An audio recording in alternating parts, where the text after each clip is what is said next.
esta pessoa morre, ela na verdade assume um estado de inconsciência até o dia do juízo final.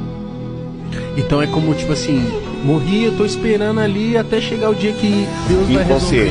Inconsciente, que Tá. Paulo fala em Tessalonicenses assim, será como um abrir e fechar de olhos, ao soar da última trombeta. O que Paulo quer dizer com abrir e fechar de olhos? É um piscadela.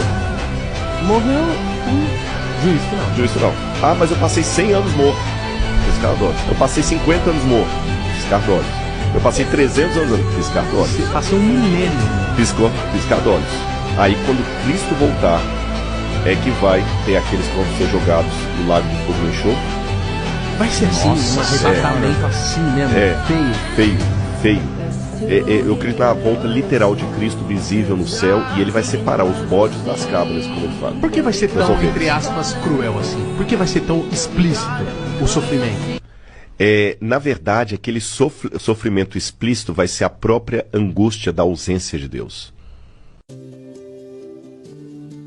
Bom, antes dos adventistas do sétimo dia e as pessoas que concordam com a visão do Dr. Rodrigo Silva vierem aqui nos comentários me atacar, falar que eu estou julgando ele, que eu odeio ele ou coisa do tipo, o vídeo que eu vou fazer em relação ao Rodrigo Silva é apenas uma divergência teológica. Eu não tenho nada contra a pessoa do Dr. Rodrigo Silva.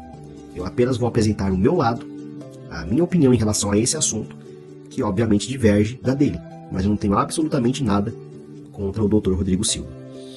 Bom, o Dr. Rodrigo Silva, como um bom adventista, ele acredita numa doutrina chamada sono da alma. O que essa doutrina ensina? Que quando a pessoa morre, ela entra num estado de inconsciência, ou, em outras palavras, num estado de sono. A alma da pessoa fica inerte, fica dormindo, aguardando então a segunda volta de Cristo.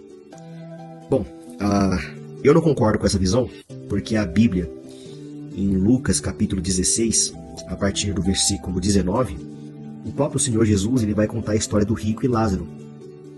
Aí muitas pessoas já vão dizer assim, Vini, mas você não pode usar essa parábola como argumento porque trata-se de uma parábola. Parábolas não podem ser levadas no literal. Eu discordo. Eu discordo porque, primeiro, todas as vezes que Jesus ele vai contar uma parábola, ele inicia dizendo, vou lhes contar uma parábola. No caso do rico e Lázaro, ele não faz isso. Segundo, em todas as outras parábolas de Jesus, ele nunca dá nome aos personagens. Na história do rico e Lázaro, tem personagens com nomes. O mendigo, que é Lázaro, e curiosamente, Jesus cita o nome do próprio Abraão. Então, dizer que a história do rico e Lázaro é só uma parábola, não dá para afirmar isso. Pois bem, mas ainda que fosse apenas uma simples parábola, a riqueza de informações que Jesus nos traz nessa parábola só nos leva a entender o que acontece com o estado imediato da alma no pós-morte, ou seja, o que acontece com a alma da pessoa que morre. Jesus ele vai iniciar a história dizendo que havia um mendigo chamado Lázaro e um rico, né? E não menciona o nome dele. E o rico gozava das benesses das suas riquezas e Lázaro sofria com a pobreza.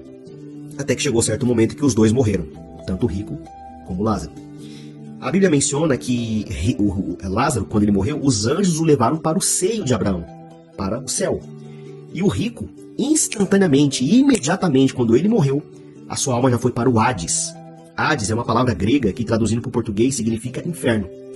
E quando o rico ele está lá no Hades, no inferno, ele começa a ter um diálogo com Abraão.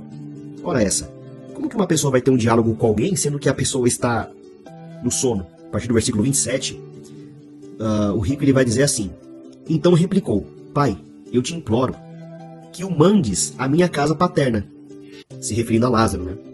Porque tenho 5 irmãos, para que lhes dê testemunho, a fim de não virem também para este lugar de tormento.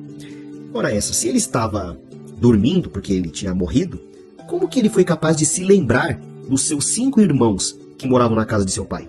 E curiosamente, ele também menciona sobre os 5 irmãos, ou seja, fazendo ali menção de que quando uma pessoa morre, independente se ela está no céu ou no inferno, a pessoa ela vai consciente para lá. A mente da pessoa não será apagada, então a pessoa, quando ela está no inferno, ela sabe exatamente o porquê que ela está lá e ela se lembra de tudo, absolutamente tudo. Então, com o devido respeito ao Dr. Rodrigo Silva e a todas as pessoas que pensam como ele, essa doutrina do sono da alma não tem base bíblica.